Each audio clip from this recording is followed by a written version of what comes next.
Thank you, Cynthia. What a beautiful story you shared with us this morning. We're so blessed to have you. Speaking of blessed, our next and final speaker is such a blessing to our church community. She grew up a bit north of here in Alexandria and belonged to the old Presbyterian meeting house. After William and Mary, she made her way to Richmond and was blessed herself, first by 2 daughters and then by 5 granddaughters. Woo, wow. A member for more than 50 years, she's had her helping hands in everything from senior high advisor to officer nominating committee to working the walk-in lunch at Second Presbyterian. She's been both a deacon and an elder and does not appear to be slowing down anytime soon. Of course, I'm talking about sweet Nikki Stout. Come on up.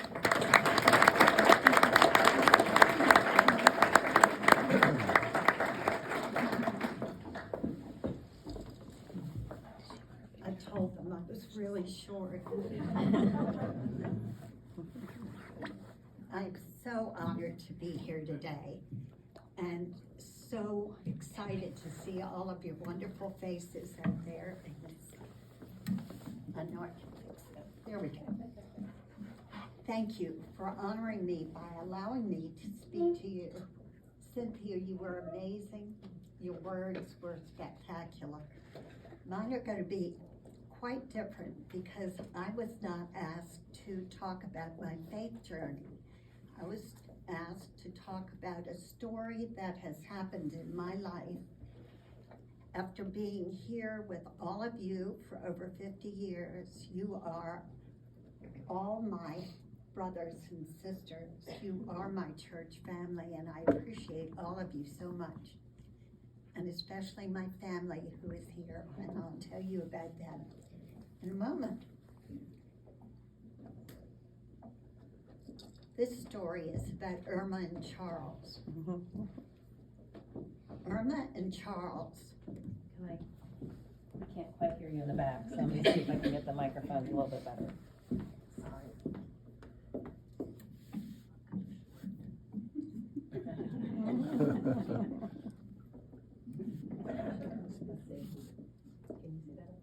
Yes, thank you.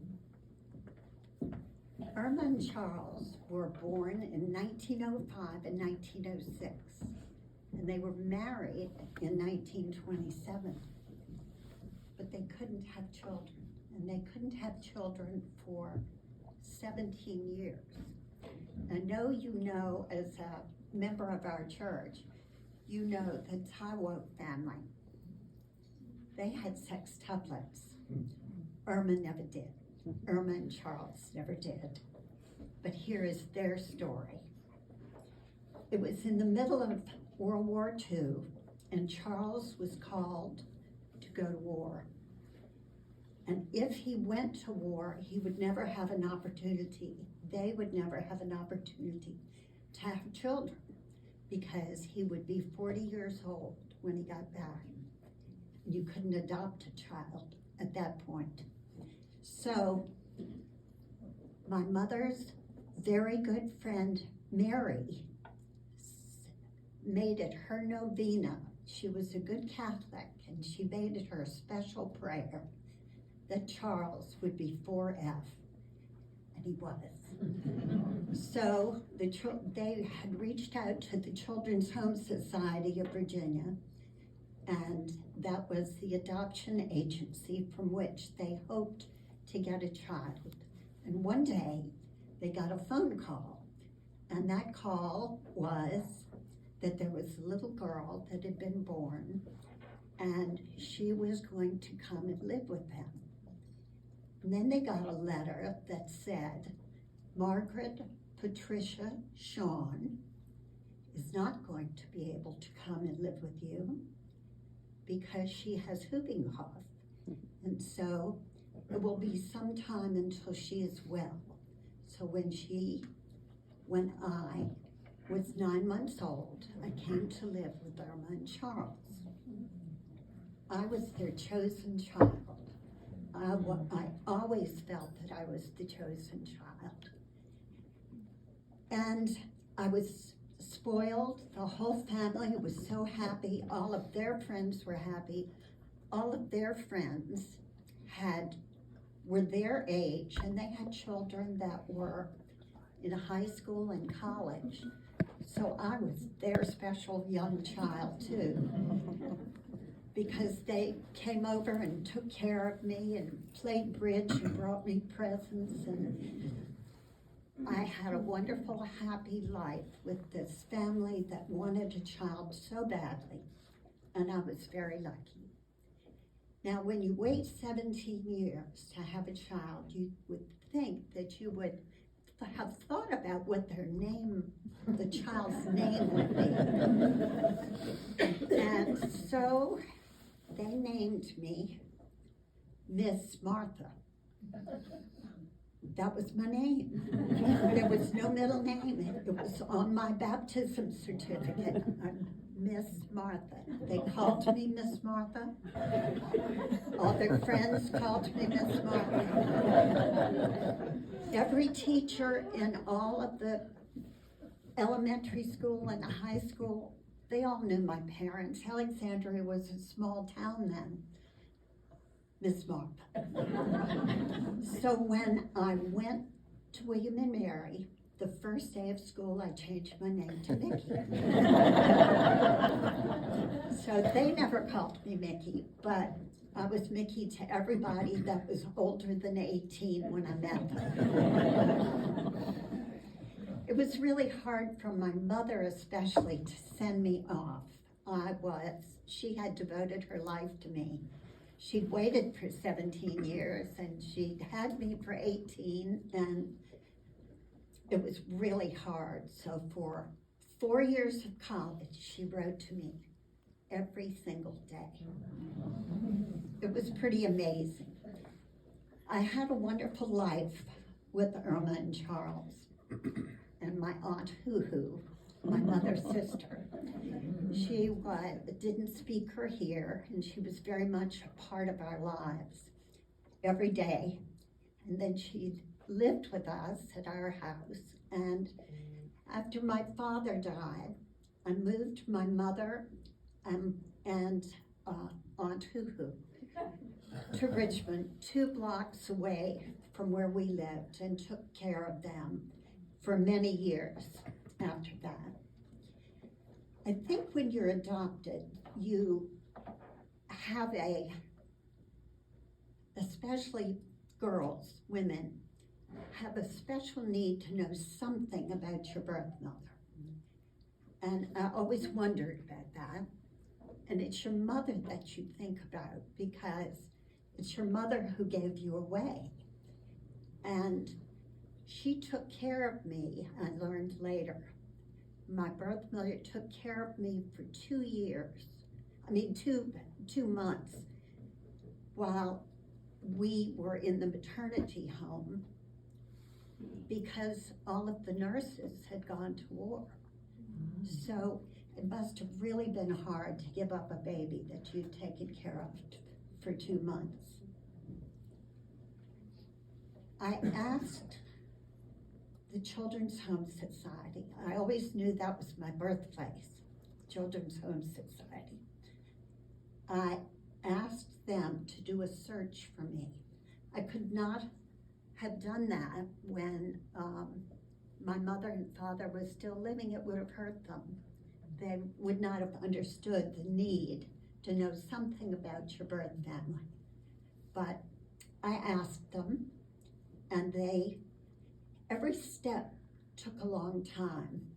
But I asked them, and they came up with 2 sheets of paper that were what they called non-identifiable information. No names, no places. So I didn't know where I was born, where my birth family came from. I knew nothing except that my birth mother and my birth father met working in a button factory in a small town. Now, this could have been in Minnesota, but it was likely that it was in Virginia. But I had to wait to find out. So all of this was very hard to absorb.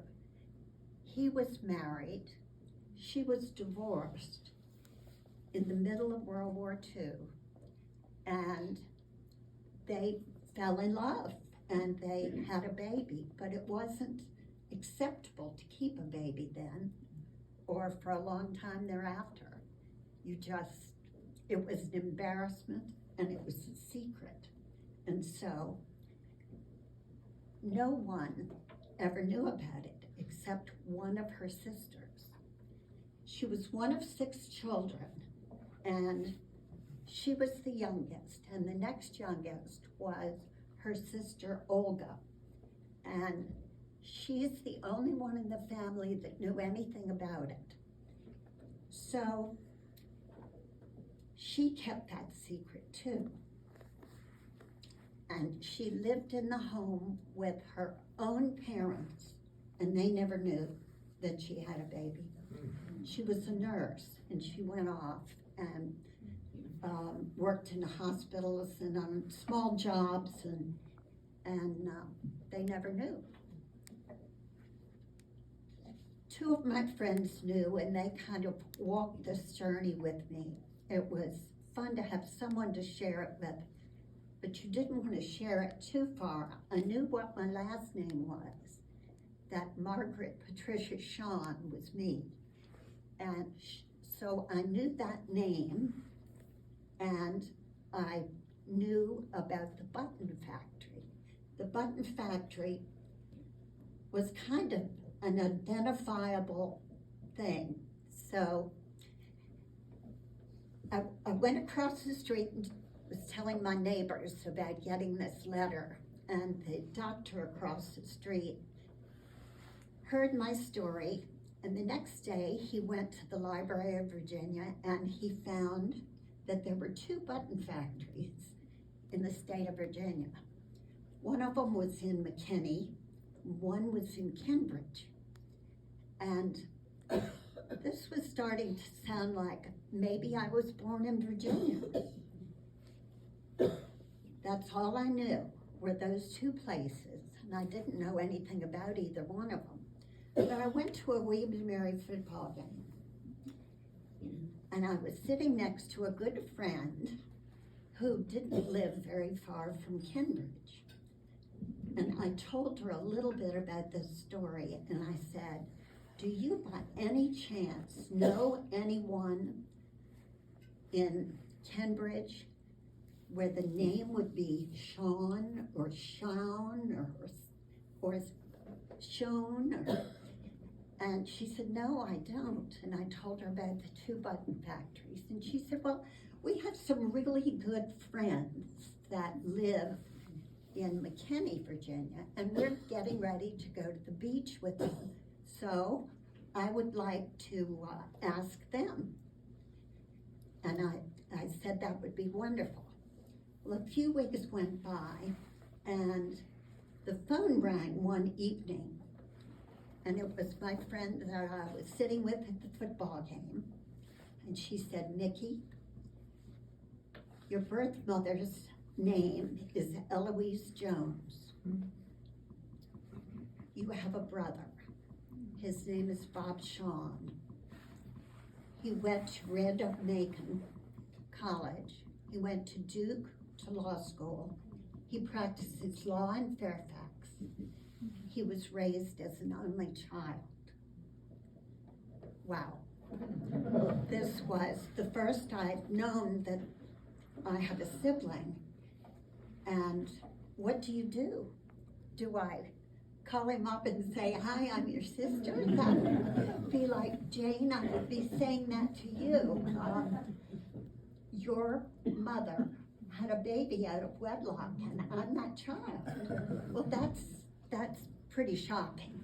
You can't do that to someone. So I didn't want to embarrass that mother if she was still living.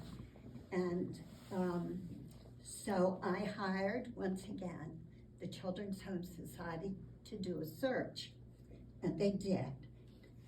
I got a phone call from social services in Virginia, and they let me know that both my mother and my father were deceased, but that my maternal aunt, my birth mother's best friend, and closest sister wanted to meet me and talk to me, but we had to release each other's names. The state had to release our names. Back in this time, everything was secret. Now you can just go on Ancestry.com and probably find a brother or a sister in a week. But I waited 50 years to find out about all of this, and it was maybe much more fun to find out about it this way. So the phone call ended up that we were allowed to talk to each other on the phone, and we did for a number of weeks and weeks, but she said, "You are a secret. I promised my sister that I would never tell this story, and Bob cannot know that he has a sister." And that made me so sad. So time went by, we kept talking on the phone, and we were building a relationship. And she said, "I have talked to my daughters, and they think that Bob has to know that he has a sister." So she invited me to come down to Southern Virginia, where she lived. She made a wonderful lunch for me. She showed me pictures of the family, pictures of my mother, pictures of my brother as he was growing up, his elementary school yearbook. Elementary school in McKinney, Virginia started in first grade and went all the way through high school, one book, from infant to college age. And it was amazing. And by the time I left that day, she had given me his address and said, "Call me when you are ready to reach out to him." Now, I've left out one little interesting, there were so many things that happened that were so alike in my birth family and me, I couldn't believe it. Aunt Olga, that I went to visit, when she was 18, she changed her name to Mickey. When I was 18, I changed my name to Mickey.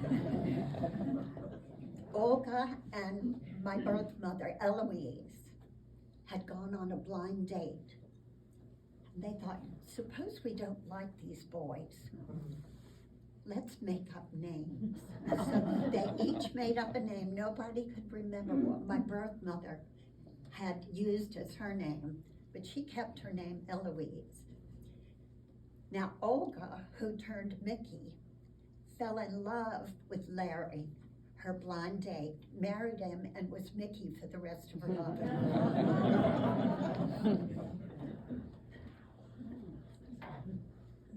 So the time came, I gathered all my strength and I decided to write my birth brother a letter. So I wrote him a letter. It was 7 pages long. I told him how much I loved the family, Irma and Charles, who had raised me, and what a wonderful upbringing I had had. And I had been adopted. Now here he is, a lawyer, sitting in his office thinking, what is this person writing to me about? Why are they telling me that they're adopted? Maybe they want me to search for their birth family. So I went on in the letter and I explained that I had learned from Children's Home Society that my birth mother's name was Eloise Jones. That was his mother's name. That must have been a shocking part of the letter to read. And then I said, I have met Aunt Mickey. I've been to her house. She has told me the whole story.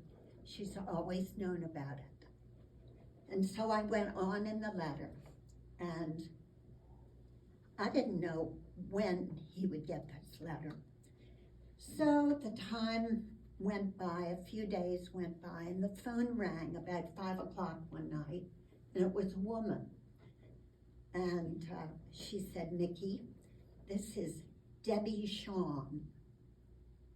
I'm Bob's wife.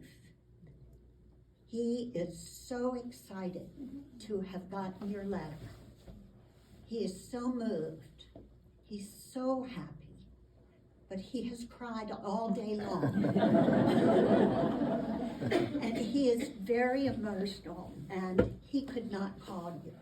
So he's asked me to call you and tell you that he is thrilled, and he'll be in touch with you as soon as he can be in touch with you. But it's not going to be today. Let me tell you what his day was like. He cried, and he cried, and then he got up enough nerve after he canceled 2 court cases to call Aunt Nikki and talk to her, since I had verified that I had met her. So I know he cried more and more. And then he realized that this was real. He had grown up as an only child. I had grown up as an only child. This was very exciting for both of us. So he was a Phi Beta Kappa. He was really smart. He got the smarts. And he decided, I'm going to look up. In my letter I had said, I have 2 daughters, and I'm married to a judge in Richmond. And so he went to Martindale Hubbell, this law book that tells you everything about lawyers and judges. And it said that there was a judge in Richmond named Walter William Stout. Well, that must be the one. Oh, look, it says he went to William and Mary. Well, look, let's see what age he would. He's the same age as my law partner in the next office. And she went to William and Mary. I'm going to go talk to her about this. So he tries to get rid of all the tears and the red face, and he walks into the room where Beverly Bach is. And he says, trying to be very nonchalant, "Beverly, have you ever met someone at William and Mary named Walter Stout?" She said, "Pete? Why, of course, and I know Mickey too." I remember that she was adopted. So of course he burst into tears. Well, that kind of ended the day for him, and his wife is telling me all of this story. And we ended our phone call. She said, he'll be in touch with you. But, so I got off the phone, and in about a half an hour, the doorbell rang. And he had sent me flowers. And so time went on. Each step in this process took time. He needed some time to absorb all of this. And he sent me a very formal letter. It's very lengthy. And he said, I've kept this a secret, but you can see it's typed, and so I had to tell my secretary and receptionist about the story. So it was leaking out a little bit at a time. And the letter was so serious, but he said, we'll talk soon. So I was at work, and I thought, I'm gonna write him a note. I'm gonna just write him a casual note to kind of loosen this up a little bit. So I wrote a handwritten note that said, are you nearsighted like I am? Do you love chocolate? And are you stubborn too? And I put it in an envelope, put it out for the mailman, and I thought, no, I gotta go get that. So I opened it up again and I faxed it to him in his office. And in a few minutes in my shop, the phone rang and this deep voice said, I am your very nearsighted, very chocolate-loving, very stubborn brother. So that was just wonderful. And so phone calls continued. We had our very first meeting in April of 1994. This was taken in my house. He and his wife came and visited. We started to get to know each other. Time went by, and he had a family reunion at his house. He had been having them like every 5 years for a lot of years. And so this one was different, because somehow in the invitation he told all 50 of my new relatives that I was his sister, and of course that was shocking news for them too, as it was for everybody. But they all welcomed me with open arms. But the best one was Uncle Frank. Uncle Frank lived in McKinney with his children. He was way up in his 80s. He had a brain tumor and he was dying. He had a patch over his eye. He had his country overalls on. And he stepped out of that car and he looked at me and he said, Lord, child, you look just like her. I'd never looked like anybody before, except maybe Ashley. So that was the beginning of a wonderful relationship that I had with Bob Shawn, his wife. Kept up a relationship with some of the relatives, maybe not the California ones or the ones from Florida, but it was a wonderful gift in my life. We would often meet in Fredericksburg because he was up in Northern Virginia and I was here. So we would meet in Fredericksburg and have lunch together. And the first time we met there, it was near Christmas time, and he had a gift for me. And it was this necklace. Oh, wow.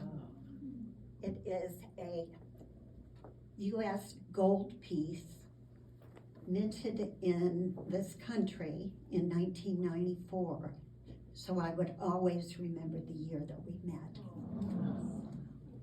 So we had many weddings and things, visits back and forth over the 19 years that I knew him.